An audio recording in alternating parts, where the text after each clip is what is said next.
ಹೆಂಡತಿ ಕೊಟ್ಟ ಆ ಸರ್ಪ್ರೈಸ್. ಬಾತ್ರೂಂನಲ್ಲಿ ಸ್ನಾನ ಮಾಡುವಾಗ ವಿಡಿಯೋ ಕಾಲ್ ಮಾಡಿ ತೋರಿಸಿ ನನ್ನ ತಮ್ಮನಿಗೆ ಆಸೆ ಹುಟ್ಟಿಸಿದಳು. ತಡೆದುಕೊಳ್ಳಲಾಗದೆ ಬಾತ್ರೂಂಗೆ ಹೋಗಿ ಕೈ ಕೆಲಸ ಮಾಡಿ ಮನೆಗೆ ಹೋದರೆ ಅವಳ ಸೌಂದರ್ಯ ನೋಡಿ ತಡೆದುಕೊಳ್ಳಲಾಗದೆ ಜೇನು ಹಾಕಿ ಒತ್ತಿ ಮಸಾಜ್ ಮಾಡಲು ಶುರು ಮಾಡಿದಳು. ನನಗೆ ಸ್ವರ್ಗ ಸುಖ ಸಿಕ್ಕಂತ ಆಯ್ತು. ತಲೆ ತುಂಬಾ ಇಂಟರೆಸ್ಟಿಂಗ್ ಆಗಿದೆ, ಕೊನೆವರೆಗೂ ಕೇಳಿ. ಭಾರತದ ಪ್ರಮುಖ ಜ್ಯೋತಿಷ್ಯರು ಪಂಡಿತ್ ಶ್ರೀ ಸಹದೇವ್ ಭಟ್ ನಿಮ್ಮ ಜೀವನದ ಸಮಸ್ಯೆಗಳಾದ ಪ್ರೀತಿ, ಪ್ರೇಮ, ಹೆಣ್ಣು ಅಥವಾ ಗಂಡು ವಶೀಕರಣ, ಸಂತಾನ, ಕೋರ್ಟ್ ಕೇಸ್ ಅಥವಾ ಸಾಲಬಾಧೆ, ಧನವಶ, ಹಣವಶ ಇನ್ನಿತರೆ ಯಾವುದೇ ಗುಪ್ತ ಸಮಸ್ಯೆಯಾಗಿರಲಿ ಕೆಲವೇ ನಿಮಿಷಗಳಲ್ಲಿ ಶಾಶ್ವತ ಪರಿಹಾರ ಮಾಡಿ ಕೊಡಲಾಗುತ್ತದೆ. ಬೆಂಗಾಳಿ ಅಗೋರಿ ನಾಗಸಾಧುಗಳ ಜೊತೆ ವಿದ್ಯಾಭ್ಯಾಸ ಮುಗಿಸಿ ಗುರುದೀಕ್ಷೆ ಪಡೆದಿರುವ ಪಂಡಿತ್ ಶ್ರೀ ಸಹದೇವ್ ಭಟ್ ಅವರಿಗೆ ಈಗಲೇ ಕರೆ ಮಾಡಿ 9008881112. ನನ್ನ ಹೆಸರು ಶಾರದ್, ವಯಸ್ಸು 28, ಮೂಲತಃ ಬೆಂಗಳೂರಿನವನು. ಬೆಂಗಳೂರಿನಲ್ಲಿ ಸಾಫ್ಟ್ವೇರ್ ಡೆವಲಪರ್ ಆಗಿ ಕೆಲಸ ಮಾಡ್ತಾ ಇದ್ದೇನೆ. ಸದಾ ಯಾವುದಾದರೂ ಆಟದಲ್ಲಿ ತೊಡಗಿಸಿಕೊಂಡಿರುವ ಕಾರಣದಿಂದಾಗಿ ಒಳ್ಳೆಯ ಕಟ್ಟು ಮಸ್ತಾಗಿ ಫಿಟ್ ಫೈನ್ ಆಗಿ ಸಖತ್ತಾಗಿದ್ದೀನಿ. 4 ತಿಂಗಳ ಹಿಂದೆ ಅಷ್ಟೇ ಸುಂದರವಾದ ಹೆಂಡತಿ ಶ್ರೇಯಾಳ ಜೊತೆ ಮದುವೆ ಕೂಡ ಆಗ್ಬಿಟ್ಟು ಇವಾಗ ಒಬ್ಬ ಸಂಸಾರಸ್ಥ ಆಗ್ಬಿಟ್ಟಿದೆ. ಇಲ್ಲಿ ಶ್ರೇಯಾಳ ಬಗ್ಗೆ ಮುಂದೆ ಕತೆಯಲ್ಲಿ ಹೇಳ್ತೇನೆ. ಎಂದಿನಂತೆ ದಿನದ ಕೆಲಸವನ್ನೆಲ್ಲ ಮುಗಿಸಿ ಮನೆಗೆ ಹಿಂತಿರುಗಿದೆ. ಸಮಯ ಸುಮಾರು 7:30. ಶುಕ್ರವಾರ ದಿನ ಅಪಾರ್ಟ್ಮೆಂಟ್ನಲ್ಲಿ ಇರುವ ಕಾರಣ ಬೇಸ್ಮೆಂಟ್ನಲ್ಲಿ ಎಂದಿನಂತೆ ದಿನದ ಕೆಲಸ ಮುಗಿಸಿ ಮನೆಗೆ ಹಿಂತಿರುಗಿದಾಗ ಸಮಯ ಸುಮಾರು 7:30. ಶುಕ್ರವಾರ ದಿನ ಅಪಾರ್ಟ್ಮೆಂಟ್ ಇರೋ ಕಾರಣ ಬೇಸ್ಮೆಂಟ್ನಲ್ಲಿ ಕಾರ್ ನಿಲ್ಲಿಸ್ತೀವಿ. ಲಿಫ್ಟ್ ಹತ್ತಿದೆ. ಲಿಫ್ಟ್ನಲ್ಲಿ ಶ್ರೇಯಾ ಮಾಡಿದ ತುಂಟ ಮೆಸೇಜ್ಗಳನ್ನ ಓದೋಕೆ ಶುರು ಮಾಡಿದೆ. ಓದ್ತಾ ಉಸಿ ನಗುತ್ತಾ ಮನೆ ಬಾಗಿಲಿನ ಬಳಿ ಬಂದೆ. ಶ್ರೇಯಾ ಕೂಡ ಬೆಂಗಳೂರಿನವಳೇ, ವಯಸ್ಸು 25. ಅವಳು ಕೆಲಸಕ್ಕೆ ಹೋಗುವುದು ನನಗೆ ಇಷ್ಟವಿಲ್ಲದ ಕಾರಣ ಮನೆಯಲ್ಲಿಯೇ ಇರ್ತಾ ಇದ್ಲು. ಶ್ರೇಯಾ ಎಷ್ಟು ಸುಂದರವೆಂದರೆ ಯಾರೇ ಆದರೂ ಕೂಡ ಒಮ್ಮೆ ತಿರುಗಿ ನೋಡಬೇಕು ಅಂತಹ ಸುರಸುಂದರಿ. ಸೌಂದರ್ಯಕ್ಕೆ ತಕ್ಕಂತೆ ವ್ಯಕ್ತಿತ್ವ ಕೂಡ ಎಲ್ಲರ ಜೊತೆ ಬೇಗ ಬೆರೆತು ಹೋಗ್ತಾಳೆ. ತುಂಟತನ ಕೂಡ ಅವಳಲ್ಲಿ ಯಾವಾಗ್ಲೂ ಮನೆ ಮಾಡಿರುತ್ತೆ. ಅಪಾರ್ಟ್ಮೆಂಟ್ ಅಲ್ಲಿ ಯಾವುದಾದರೂ ಕಾರ್ಯಕ್ರಮ ನಡೆದಾಗ ಗಂಡಸರು ಅವಳನ್ನು ದುರುಗುಟ್ಟುಕೊಂಡು ನೋಡುವುದಂತೂ ಅತಿ ಸಾಮಾನ್ಯವಾದ ವಿಚಾರ. ಯಾರನ್ನಾದರೂ ಕಂಡರೆ ಬೆಂಕಿಯೇ ಅಂತ ಆಗುತ್ತದೆ. ಬಣ್ಣ ಮಾದಕ ನೋಟ ಬೀರುವ ಕಂದು ಬಣ್ಣದ ಕಣ್ಣುಗಳು, ಸುಂದರವಾದ ಮೂಗು, ಅವಳು ಹಾಕುವಂತಹ ಕಪ್ಪು ಬಣ್ಣದ ಒಂದು ಕನ್ನಡಕ ಅವಳ ಮುದ್ದುತನವನ್ನ ಮತ್ತಷ್ಟು ಜಾಸ್ತಿ ಮಾಡುತ್ತವೆ. ಉದ್ದವಾದ ಕಪ್ಪು ಮೋಡಗಳಂತಹ ಕೇಶರಾಶಿ, 5-6 ಅಡಿ ಎತ್ತರ, ಅಂದರೆ ತುಂಬಾ ಮನ್ಮೋಹಕವಾದ ಹೆಣ್ಣು. ಯಾರೇ ನೋಡಿದರೂ ಕೂಡ ಒಮ್ಮೆಯಾದರೂ ತಿರುಗಿ ನೋಡುವಂತಹ ಅಂದ, ಚಂದ, ಅದ್ಭುತ ವಯ್ಯಾರ, ಬಿಂಕು ಬೆನ್ನಾಣ ಎಲ್ಲವೂ ಅವಳಲ್ಲಿದೆ. ಶ್ರೇಯಾಳಿಗೆ ಸೀರೆ ಉಡುವುದೆಂದರೆ ಪಂಚಪ್ರಾಣ ಅಂತಾನೆ ಹೇಳ್ತೀನಿ. ನನಗೂ ಕೂಡ ಅವಳನ್ನ ಸೀರೆಯಲ್ಲಿ ನೋಡುವುದೆಂದರೆ ಬಹಳ ಇಷ್ಟ. ಅಷ್ಟು ಒಂದಕ್ಕೊಂದು ಹೊತ್ತಿ ಸುಂದರವಾಗಿ ಕಾಣುತ್ತೆ. ಶ್ರೇಯಾಳನ ಹಿಂಭಾಗದಿಂದ ನೋಡುವುದೇ ಕಣ್ಣಿಗೆ ಹಬ್ಬ. ಆ ಇಳಿಜಾರು ಎಷ್ಟು ಮಾದಕವೆಂದರೆ ಹೇಳಲು ಅಸಾಧ್ಯ. ಅವಳು ಧರಿಸುವುದು ಬಹಳ ಪ್ರಚೋದಕವಾದದ್ದು ಮತ್ತು ಬಹಳ ನನ್ನನ್ನ ನಿಂತಿದ್ದ ತಾವೇನೇ ಆಸೆಯನ್ನು ಹುಟ್ಟಿಸುವಂತಹ ಒಂದು ಅಂದ, ಚಂದ. ಅದು ನಾನು ಕೆಲಸದಲ್ಲಿ ಇದ್ದಾಗಂತೂ ಬೋರ್ ಆಗಬಾರದು ಅಂತ ಹೇಳ್ಬಿಟ್ಟು ಪ್ರತಿದಿನವೂ ಸಹ ಪ್ರಚೋದಕವಾದ ಮೆಸೇಜ್ಗಳನ್ನ ಮಾಡ್ತಾಳೆ. ಹೇಗೆಂದರೆ, ಇವತ್ತು ಮನೆಗೆ ಬೇಗ ಬರದಿದ್ದರೆ ಹಾಲ್ನಲ್ಲಿ ಮಲಗಬೇಕಾಗುತ್ತದೆ. ನೋಡೋಣ ಇವತ್ತು ರಾತ್ರಿ ನನ್ನ ಎಷ್ಟು ಹೊತ್ತು ಮಾಡ್ತೀಯ ಅಂತ. ನನ್ನ ಹಸಿದ ಒಂದು ಇದನ್ನ ಸುರಿಸುತ್ತಾ ಕಾಯ್ತಾ ಇದ್ದೆ, ಬೇಗ ಬಂದು ಉಣಿಸಿ. ಅಷ್ಟೇ ಅಲ್ಲದೆ ಕೆಲವೊಮ್ಮೆ ಏನೂ ಇಲ್ಲದೆ ಸೆಲ್ಫಿನ ತೆಗೆದುಕೊಳ್ಳುತ್ತಿದ್ದೆ. ಸ್ನಾನ ಮಾಡುವಾಗ ವಿಡಿಯೋ ಕಾಲ್ ಕೂಡ ಮಾಡ್ತಾಳೆ. ನನಗೆ ತಡೆಯಲಾಗದೆ ಹೋಗಿ ಆಫೀಸ್ನ ಬಾತ್ರೂಂನಲ್ಲಿ ಹ್ಯಾಂಡ್ ವರ್ಕ್ ಮಾಡ್ಕೊಳ್ತಾ ಇದ್ದೆ. ಎಷ್ಟೊತ್ತಿಗೆ ಮನೆಗೆ ಹೋಗಿ ನನ್ನ ಕೆಲಸವನ್ನು ಮುಗಿಸಿ ಬಂದ್ಬಿಡ್ತೀನಿ ಅನ್ನೋಷ್ಟು ಟೆಂಪ್ಟ್ ಆಗ್ತಾ ಇತ್ತು. ಆ ಕ್ಷಣದಲ್ಲಿ ಎಷ್ಟೋ ಬಾರಿ ಆಫೀಸ್ನಲ್ಲಿ ಇದ್ದಾಗ ಆಗ್ಲೇಬೇಕು ಅಂತ ನನ್ನ ಮನಸ್ಸನ್ನ ಕದಲಿಸೋಕೆ ವಿಡಿಯೋ ಕಾಲ್ಗಳನ್ನ ಮಾಡ್ತಾ ಇದ್ಲು. ಅದನ್ನ ನಾನು ಇಗ್ನೋರ್ ಮಾಡೋಕು ಆಗದೆ, ಬಿಡೋಕೆ ಆಗದೆ ತಾನು ಹ್ಯಾಂಡ್ ವರ್ಕ್ ಮಾಡ್ಕೊಂಡು ನನಗೆ ತೋರಿಸ್ತಾ ಇದ್ಲು. ಮದುವೆಯಾದ 4 ತಿಂಗಳಲ್ಲಿ ಒಂದು ದಿನವೂ ಸಹ ತಪ್ಪದೇ ಮಾಡಿದ್ದೀವಿ. ಕೆಲವೊಮ್ಮೆ ದಿನಕ್ಕೆ 5-6 ಬಾರಿ ಕೂಡ ಒಮ್ಮೊಮ್ಮೆ ಆಗ್ಬಿಟ್ಟಿದೆ. ನಮಗೆ ಒಂದೊಮ್ಮೆ ನಾವೇನು ಮನುಷ್ಯರು ಇಲ್ಲ, ಮಿಷಿನ್ಗಳು ಅನಿಸುವ ಮಟ್ಟಕ್ಕೆ ನಾವು ಎಂಜಾಯ್ ಮಾಡಿದ್ದೇವೆ. ಇಷ್ಟು ಸುಂದರ ಹೆಣ್ಣನ್ನು ನಾನು ಹೆಂಡತಿಯಾಗಿ ಪಡೆಯಲು ಅದೃಷ್ಟ ಮಾಡಿದ್ದೇನೆ. ಏನೋ ಅಂದು ಶ್ರೇಯಾ ಹೀಗೆ ಮೆಸೇಜ್ ಮಾಡಿದ್ಲು. ಇವತ್ತು ಬೇಗ ಬನ್ನಿ, ನಿಮಗೆ ಒಂದು ಸರ್ಪ್ರೈಸ್ ಕಾದಿದೆ. ನನಗೇನು ವಿಶೇಷ ಅನಿಸಿರಲಿಲ್ಲ, ಆದರೆ ನಡೆದದ್ದು ಬಹಳ ದಿನಗಳ ನೆನಪಿನಲ್ಲಿ ಉಳಿಯುವಂಥದ್ದು. ಬಾಗಿಲನ್ನ ಕೊಟ್ಟಿ ಪ್ರೀತಿಯಿಂದ ಸೋಪುಲ್ ಎಕ್ಸೈಟೆಡ್ ಇದನ್ನ ಎಷ್ಟು ಖುಷಿ ಅನಿಸ್ತಿತ್ತು ಅಂದ್ರೆ ಶ್ರೇಯು ಅಂತ ಕೂಗಿದೆ. ಸ್ವಲ್ಪ ಸಮಯದ ನಂತರ ಬಾಗಿಲನ್ನ ನಿಧಾನವಾಗಿ ತೆರೆಯಿತು. ಅಲ್ಲಿ ನಿಂತಿದ್ದ ನನ್ನ ಮುದ್ದಿನ ಹೆಂಡತಿ ಶ್ರೇಯಳಿಗೆ ಉಸಿಗುವನ್ನು ಕಂಡು ಬಹಳ ಸಂತೋಷ ಅಂದ್ರೆ ಬಹಳಷ್ಟು ಸಂತೋಷವಾಯಿತು. ಕಪ್ಪು ಬಣ್ಣದ ಸೆಮಿ ಟ್ರಾನ್ಸ್ಪರೆಂಟ್ ಸೀರೆಯನ್ನ ಹುಟ್ಟು ದಾರದಂತಹ ಪಟ್ಟಿಗಳಿರುವ ಬ್ಲೌಸ್ ಅನ್ನ ಧರಿಸಿದ್ಲು. ಯಾವಾಗ್ಲೂ ಅಷ್ಟೇ ಈ ಮೆಗಾ ಹೀರೋಯಿನ್ಸ್ಗಳು ಧರಿಸುವಂತಹ ಅಷ್ಟು ಪ್ರೀಟಿ ಆಗಿರುವ ಡ್ರೆಸ್ಗಳನ್ನೇ ಧರಿಸುತ್ತಾಳೆ ಅವಳು. ಹಾಕುವಂತಹ ಮನೆಯಲ್ಲಿ ಹಾಕುವಂತಹ ನೆಟ್ ಡ್ರೆಸ್ಸು ಕೂಡ ಅಷ್ಟೇ ಪ್ರೀಟಿಯಾಗಿ ರಿಚ್ ಆಗಿ ಇರುತ್ತವೆ. ನನಗೆ ನೋಡುತ್ತಲೇ ಹೃದಯದ ಬಡಿತ ಜೋರಾಯಿತು. ಗಟ್ಟಿಯಾಗೋಕೆ ಆರಂಭಿಸಿತು. 4 ತಿಂಗಳು ಕಳೆದರೂ ಸಹ ಪ್ರತಿ ಬಾರಿ ಶ್ರೇಯಾಳನ್ನ ಸೀರೆ ಹುಟ್ಟಾಗ ನೋಡಿದರೆ ಆಗುವ ಸಂಚಲನವೇ ಸುಖಕರ. ಅವಳ ಮನಮೋಹಕತೆಯನ್ನು ನೋಡಿ ನನಗೆ ತಿಳಿಯದಂತೆ ಹೋಗಿ ಅವಳನ್ನ ಗುಲಾಬಿಯಂತಹ ಒಂದು ಇದನ್ನ ಪ್ರಾರಂಭಿಸಿದೆ. ಕಣ್ಣು ಮುಚ್ಚಿ ಒಂದಷ್ಟು ಸಮಯ ಹಾಗೆ ಲಾಕ್ ಮಾಡುತ್ತಿದ್ದೆ. ಆಗ ತಾನೇ ಸ್ನಾನ ಮಾಡಿದ್ದರಿಂದ ಅವಳು ಇನ್ನೂ ಹಸಿಯಾಗಿಯೇ ಇದ್ಲು. ಏನು ತಾನೇ ಸ್ನಾನ ಮುಗಿಸಿ ಬಟ್ಟೆ ಹಾಕೊಂಡು 5 ಮಿನಿಟ್ಸ್ ಆಗಿತ್ತೇನೋ ಅಷ್ಟೇ ಅವಳ ಬೆಚ್ಚನೆಯ ಒಂದು ಸ್ಪರ್ಶ ಬರುತ್ತಿದ್ದ ಸುವಾಸನೆ ನನ್ನ ತಲೆಗೆ ಕೆಡಿಸ್ತಾ ಇತ್ತು. ಅವಳು ಸಹ ಎಲ್ಲವನ್ನೂ ಮರೆತು ಕಣ್ಣು ಮುಚ್ಚಿ ಸುಖ ಅನುಭವಿಸುತ್ತಿದ್ಲು. ಸ್ವಲ್ಪ ಕ್ಷಣಗಳು ಹೀಗೆ ಕಳೆದವು. ನಂತರ ಅವಳೇ ಹಿಂದೆ ಸರಿದು ಸೀರೆಯನ್ನು ಸರಿ ಮಾಡಿಕೊಂಡು ಬಾಗಿಲಾದರೂ ಮುಚ್ಚಿ ಯಾರಾದ್ರೂ ನೋಡ್ತಾರಲ್ವಾ ಅಂತ ಅಂದು ಒಂದು ಎಕ್ಸೈಟೆಡ್ ಅಲ್ಲಿದ್ದೆ. ಏನಾಗುತ್ತದೆ ಅನ್ನೋದನ್ನ ಮರೆತು ಹೋಗಿದ್ದೆ. ನನಗೆ ಏನು ಬೇಕು ಅಷ್ಟು ಮಾತ್ರ ನನ್ನ ತಲೆಯಲ್ಲಿ ಇತ್ತು. ಪ್ರಚೋದಕ ನಗು ವಿರುದ್ಧ ಅಡುಗೆ ಮನೆಯ ಹೆಜ್ಜೆ ಹಾಕಿದ್ಲು ಅವಳಂತೂ. ಯಾವಾಗ್ಲೂ ಕೂಡ ಅಷ್ಟೇ ನನ್ನನ್ನು ಪ್ರಚೋದಿಸುವುದು ಅಂದ್ರೆ ಅವಳಿಗೆ ಬಹಳ ಇಷ್ಟ. ನನ್ನನ್ನ ತುಂಬಾ ಚೆನ್ನಾಗಿ ಕೇರ್ ಮಾಡುವುದರ ಜೊತೆಗೆ ನನ್ನ ಆಸೆ ಕನಸುಗಳಿಗೆ ಬೆಂಬಲ ಕೊಡ್ತಾಳೆ. ಅವಳ ಬಳಕುವ ದೃಶ್ಯವನ್ನು ನೋಡಿ ನಂದು ಇನ್ನೂ ಗಟ್ಟಿಯಾಗಿ ಒದುತ್ತುತ್ತಾ ಇದೆ. ಅಡುಗೆ ಮನೆಯಿಂದ ಮುಖ ತೊಳ್ಕೊಂಡು ಬಟ್ಟೆ ಬದಲಾಯಿಸಿ ಬನ್ನಿ ನಿಮಗೋಸ್ಕರ ಬಾದಾಮಿ ಹಾಲು ಮಾಡಿದ್ದೀನಿ ಅಂತ ಅಂದ್ಲು. ಸರಿ ಅಂತ ಹೇಳಿ ನಾನು ಮುಖ ತೊಳೆದು ಬಟ್ಟೆ ಬದಲಾಯಿಸಿ ಹಾಲಿಗೆ ಬಂದೆ. ಶ್ರೇಯಾ ಸೋಫಾದಲ್ಲಿ ಕುಳಿತು ಟಿವಿ ನೋಡ್ತಾ ಇದ್ಲು. ಟೀಪಾಯಿಯ ಮೇಲೆ ಒಂದು ಲೋಟದಲ್ಲಿ ಬಾದಾಮಿ ಹಾಲನ್ನು ಇಟ್ಟಿದ್ಲು. ಲೋಟವನ್ನು ಆಕ್ಚುಲಿ ಎತ್ಕೊಂಡು ಬಂದು ಶ್ರೇಯಳ ಪಕ್ಕದಲ್ಲೇ ಕುಳಿತುಕೊಂಡೆ. ಹಾಗೆ ಹಾಡಿಸಿದೆ.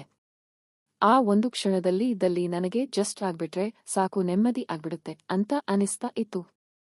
ಬಟ್ ಶ್ರೇಯ ಇದ್ದಾಳಲ್ಲ, ಅವಳು ಬಹಳ ಅಂದ್ರೆ ಬಹಳ ಒಂದು ಆಸೆ ಪುರುಕಿ ಅವಳು. ಪ್ರತಿಯೊಂದನ್ನು ಕೂಡ ಎಂಜಾಯ್ ಮಾಡ್ತಾಳೆ, ನನ್ನ ಹಾಗೆ ಆಟ ಆಡಿಸುತ್ತಾಳೆ, ತುಂಬಾ ಎಕ್ಸೈಟೆಡ್ ಆಗಿರುತ್ತಾಳೆ. ಪ್ರತಿಯೊಂದಕ್ಕೂ ಕೂಡ ಅವಳಿಗೆ ಸಿಂಪಲ್ ವೇ ಇಷ್ಟ ಆಗಲ್ಲ. ಅವಳಿಗೆ ಕುಡಿಸಲು ಹೋದಾಗ ನೀವು ಕುಡಿರಿ, ನಾನು ಆಗಲೇ ಕುಡಿದು ಬಿಟ್ಟಿದ್ದೀನಿ ಎಂದು ಸರಿ ಅಂತ ಕುಡಿದೆ. ಶ್ರೇಯ ನನ್ನ ನೋಡುತ್ತಾ ಉಸಿ ನಗ್ತಾ ಇದ್ಲು. ನನಗೇನೋ ವಿಚಿತ್ರ ಅನ್ನಿಸ್ತಾ ಇತ್ತು. ಈ ರೀತಿ ಶ್ರೇಯ ಆಡುವುದನ್ನ ನಾನು ಆಕ್ಚುಲಿ ನೋಡಿ ಇರಲಿಲ್ಲ. ಸ್ವಲ್ಪ ಹೊತ್ತು ಕಳೆದು ಊಟ ಮಾಡೋಣ ಬನ್ನಿಯೇ ಅಂತ ಅಂದ್ಲು. ನಾನು ನಗುತ್ತಾ ನನಗೆ ಇಂದು ಬೇರೆ ರೀತಿ ಹಸಿವಾಗಿದೆ ಅಂತ ಹೇಳ್ಬಿಟ್ಟು ನನ್ನ ಕಡೆ ಮಾಡ್ತಾ ಇದ್ದೆ. ನಗುತ್ತಾ ನಂದು ಮೆಲ್ಲನೆ ಹೊಡೆದು ಬನ್ನಿ ಈಗ ಸುಮ್ಮನೆ ಅಂತ ಹೇಳಿ ಡೈನಿಂಗ್ ಟೇಬಲ್ ಹತ್ರ ಹೇಳ್ಬಿಟ್ಟು ಹೋದಲು. ಊಟ ಮಾಡಲು ಕುಳಿತ್ವಿ. ಇಬ್ಬರೇ ಇರೋದ್ರಿಂದ ಯಾವಾಗ್ಲೂ ಕೂಡ ನಾನು ಒಂದೇ ತಟ್ಟೆಯಲ್ಲಿ ಊಟ ಮಾಡಿ ಅಭ್ಯಾಸ. ನಾವಿಬ್ಬರಲ್ಲಿ ಇರುವಂತಹ ಒಂದು ಒಳ್ಳೆ ಗುಣ ಏನಪ್ಪಾ ಅಂತ ಅಂದ್ರೆ ನಾವಿಬ್ಬರು ಯಾವತ್ತೂ ಕೂಡ ಎಂಜಲು ಅಥವಾ ಈ ರೀತಿ ಮಾಡಬಾರದು ಮಡಿ ಮೈಲಿಗೆ ಅಂತ ಮಾಡಿಲ್ಲ. ಒಂದು ಸರಿ ಸಮಾನವಾಗಿ ನಮ್ಮ ಖುಷಿಯನ್ನು ಹಂಚಿಕೊಳ್ಳುತ್ತೇವೆ. ಒಂದೇ ತಟ್ಟೆಯಲ್ಲಿ ಊಟ ಮಾಡ್ತೀವಿ, ಒಂದೇ ಲೋಟದಲ್ಲಿ ನೀರು ಕುಡಿತೀವಿ. ಆ ರೀತಿ ನಮ್ದು ಅವರದು ನಮ್ದು ಅನ್ನೋದಿಲ್ಲ.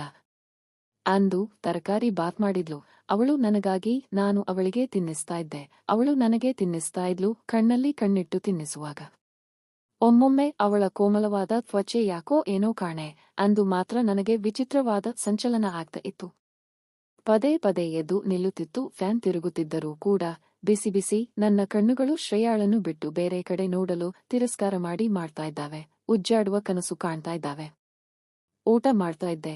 ರಾತ್ರಿಯೆಲ್ಲ ಶ್ರೇಯಳನ್ನ ಯಾವ ರೀತಿ ಮಾಡಬೇಕು ಅಂತ ಯೋಚಿಸುತ್ತಿದ್ದೆ. ಅಲ್ಲಿ ಕಲ್ಲಿನಂತೆ ಆಗಿತ್ತು. ಶ್ರೇಯ ಇದನ್ನೆಲ್ಲ ನೋಡಿ ತುಂಟತನದ ಹುಸಿ ನಗುವನ್ನು ನಗ್ತಾ ಇದ್ದಳು. ನನಗೆ ಇನ್ನೂ ತಡೆಯೋಕೆ ಸಾಧ್ಯವೇ ಇಲ್ಲ ಅನ್ನೋ ಮಟ್ಟಕ್ಕೆ ಹೋಗ್ಬಿಡ್ತು. ನನ್ನ ಆಸೆ ಏನಾದರೂ ಆಗ್ಬಿಡಲಿ, ಕೊನೆಗೆ ನನ್ನ ಆಸೆಯನ್ನು ತೀರಿಸಿಕೊಂಡು ಬಿಡಬೇಕು, ಹಾಕ್ಬಿಡಬೇಕು ಅನ್ನೋ ಮಟ್ಟಕ್ಕೆ ಹೋದೆ. ಅವಳ ಕಣ್ಣಲ್ಲಿ ಕಣ್ಣಿಟ್ಟು ಕುರ್ಚಿಯಿಂದ ಮೇಲೆ ಎದ್ದೆ. ಅವಳನ್ನ ಎರಡನ್ನೂ ಗಟ್ಟಿಯಾಗಿ ಹಿಡಿದು ಕುರ್ಚಿಯಿಂದ ರಭಸವಾಗಿ ಎತ್ತಿದೆ, ಗೋಡೆಗೆ ಹೊರಗಿಸಿ. ಹುಚ್ಚನ ರೀತಿ ಶ್ರೇಯ ಕೂಡ ಕಣ್ಣು ಮುಚ್ಚಿ ಸುಖ ಅನುಭವಿಸುತ್ತಿದ್ದಾಳೆ. ಕಚ್ಚಗುಳಿ ಹಿಟ್ಟಂತೆ ಆಗ್ತಿತ್ತು. ಒಂದು ಕ್ಷಣ ಹಿಂದೆ ಸರಿದು ಸಮಯದಿಂದ ಸಮಯಕ್ಕೆ ಸುಖದಿಂದ ಅದು ಹಾಕೋಬೇಕು ಅಂತ ಮಾತ್ರ ಆಗಿರಲಿಲ್ಲ. ಅವಳ ಹಾವಭಾವ ಅಂದ ಚಂದ ನೋಡಿ ಚೆನ್ನಾಗಿ ಸುಖ ಅನುಭವಿಸುತ್ತಿದ್ದಾಳೆ ಅಂತ ಅನಿಸ್ತಾ ಇತ್ತು. ಇಷ್ಟು ದಿನಗಳಲ್ಲಿ ಒಂದು ದಿನವೂ ಸಹ ಈ ರೀತಿ ಆಕ್ಚುಲಿ ನಮಗೆ ಅನಿಸಿರಲಿಲ್ಲ. ಇವತ್ತು ಮಾತ್ರ ತುಂಬಾ ಸ್ಪೆಷಲ್, ತುಂಬಾ ಎಕ್ಸೈಟೆಡ್ ಆಗಿದ್ದೀವಿ. ಅಂದು ಶ್ರೀ ಸುಖದಿಂದ ಕಿರುಚಿ ಅಳುವಷ್ಟು ಜೋರಾಗಿ ಅವಳಿಗೆ ಸುಖ ಅನಿಸ್ತಾ ಇತ್ತು ಅಂತ ನನಗೆ ಅನ್ನಿಸ್ತು. ಅವಳ ಮುಖಭಾವ ಆಗಿರಬಹುದು, ಅವಳ ಒಂದು ವಾಯ್ಸ್ ಆಗಿರಬಹುದು, ಎಲ್ಲವೂ ಕೂಡ ಅತಿಯಾಗಿ ಇತ್ತು. ನನಗೆ ಅವಳು ಕೊಡ್ತಿದ್ದ ಸ್ಪೋರ್ಟಿಗೆ, ನನ್ನಲ್ಲಿ ಆಗ್ತಿದ್ದ ಹಾಸೆಗೆ ನಾನು ಒಳೆಯನ್ನೇ ಹರಿಸಬೇಕು ಅನ್ನಿಸ್ತಾ ಇತ್ತು. ವಿಚಿತ್ರ ಅನಿಸಿದರೂ ಸುಖಮಯವಾಗಿ ಇತ್ತು. ಮತ್ತೆ ಸಮಯ ವ್ಯರ್ಥ ಮಾಡಲಿಲ್ಲ. ಬೆಡ್ರೂಮ್ಗೆ ಎಳೆದುಕೊಂಡು ಹೋಗಿ ಮಂಚದ ಮೇಲೆ ತಳ್ಬಿಟ್ಟೆ. ನನ್ನ ಈ ವಿಚಿತ್ರ ವರ್ತನೆಯನ್ನ ಆಗ ನೆನೆಸಿಕೊಂಡರೆ ನಿಜವಾಗ್ಲೂ ನನಗೆ ಟೆನ್ಷನ್ ಆಗ್ತಿತ್ತು. ನನ್ನ ಹೆಂಡತಿಯನ್ನು ನಾನು ಈ ರೀತಿಯೆಲ್ಲ ಮಾಡೋದನ್ನ ಅಂತ ಹಾಸಿಗೆಯಲ್ಲೇ ಬಿದ್ದು ಮಾದಕವಾಗಿ ನೋಡ್ತಾ ಇದ್ಲು. ಅವಳು ಕೂಡ ಪ್ರತಿಯೊಂದನ್ನು ಕೂಡ ಎಂಜಾಯ್ ಮಾಡ್ತಾಳೆ, ನನ್ನ ಹಾಗೆ ಆಟ ಆಡಿಸುತ್ತಾಳೆ, ತುಂಬಾ ಎಕ್ಸೈಟೆಡ್ ಆಗಿರುತ್ತಾಳೆ. ಪ್ರತಿಯೊಂದಕ್ಕೂ ಕೂಡ ಅವಳಿಗೆ ಸಿಂಪಲ್ ವೇ ಇಷ್ಟ ಆಗಲ್ಲ. ಅವಳಿಗೆ ಕುಡಿಸಲು ಹೋದಾಗ ನೀವು ಕುಡಿರಿ, ನಾನು ಆಗಲೇ ಕುಡಿದು ಬಿಟ್ಟಿದ್ದೀನಿ ಎಂದು ಸರಿ ಅಂತ ಕುಡಿದೆ. ಶ್ರೇಯ ನನ್ನ ನೋಡುತ್ತಾ ಉಸಿ ನಗ್ತಾ ಇದ್ಲು. ನನಗೇನೋ ವಿಚಿತ್ರ ಅನ್ನಿಸ್ತಾ ಇತ್ತು. ಈ ರೀತಿ ಶ್ರೇಯ ಆಡುವುದನ್ನ ನಾನು ಆಕ್ಚುಲಿ ನೋಡಿ ಇರಲಿಲ್ಲ.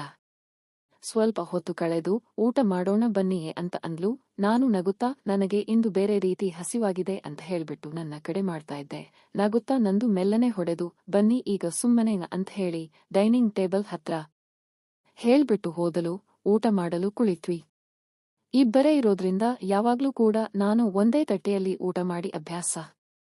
ನಾವಿಬ್ಬರಲ್ಲಿ ಇರುವಂತಹ ಒಂದು ಒಳ್ಳೆ ಗುಣ ಏನಪ್ಪಾ ಅಂತ ಅಂದ್ರೆ, ನಾವಿಬ್ಬರು ಯಾವತ್ತೂ ಕೂಡ ಎಂಜಲು ಅಥವಾ ಈ ರೀತಿ ಮಾಡಬಾರದು, ಮಡಿ ಮೈಲಿಗೆ ಅಂತ ಮಾಡಿಲ್ಲ. ಒಂದು ಸರಿ ಸಮಾನವಾಗಿ ನಮ್ಮ ಖುಷಿಯನ್ನು ಹಂಚಿಕೊಳ್ಳುತ್ತೇವೆ. ಒಂದೇ ತಟ್ಟೆಯಲ್ಲಿ ಊಟ ಮಾಡ್ತೀವಿ, ಒಂದೇ ಲೋಟದಲ್ಲಿ ನೀರು ಕುಡಿತೀವಿ. ಆ ರೀತಿ ನಮ್ದು ಅವರದು ನಮ್ದು ಅನ್ನೋದಿಲ್ಲ. ಅಂದು ತರಕಾರಿ ಬಾತ್ ಮಾಡಿದ್ಲು ಅವಳು ನನಗಾಗಿ, ನಾನು ಅವಳಿಗೆ ತಿನ್ನಿಸ್ತಾ ಇದ್ದೆ. ಅವಳು ನನಗೆ ತಿನ್ನಿಸ್ತಾ ಇದ್ಲು, ಕಣ್ಣಲ್ಲಿ ಕಣ್ಣಿಟ್ಟು ತಿನ್ನಿಸುವಾಗ. ಒಮ್ಮೊಮ್ಮೆ ಅವಳ ಕೋಮಲವಾದ ತ್ವಚೆ ಯಾಕೋ ಏನೋ ಕಾಣೆ, ಅಂದು ಮಾತ್ರ ನನಗೆ ವಿಚಿತ್ರವಾದ ಸಂಚಲನ ಆಗ್ತಾ ಇತ್ತು.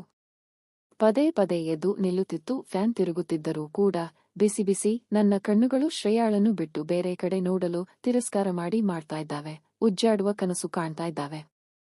ಊಟ ಮಾಡ್ತಾ ಇದ್ದೆ. ರಾತ್ರಿಯೆಲ್ಲ ಶ್ರೇಯಳನ್ನ ಯಾವ ರೀತಿ ಮಾಡಬೇಕು ಅಂತ ಯೋಚಿಸುತ್ತಿದ್ದೆ. ಅಲ್ಲಿ ಕಲ್ಲಿನಂತೆ ಆಗಿತ್ತು. ಶ್ರೇಯ ಇದನ್ನೆಲ್ಲ ನೋಡಿ ತುಂಟತನದ ಹುಸಿ ನಗುವನ್ನು ನಗ್ತಾ ಇದ್ದಳು.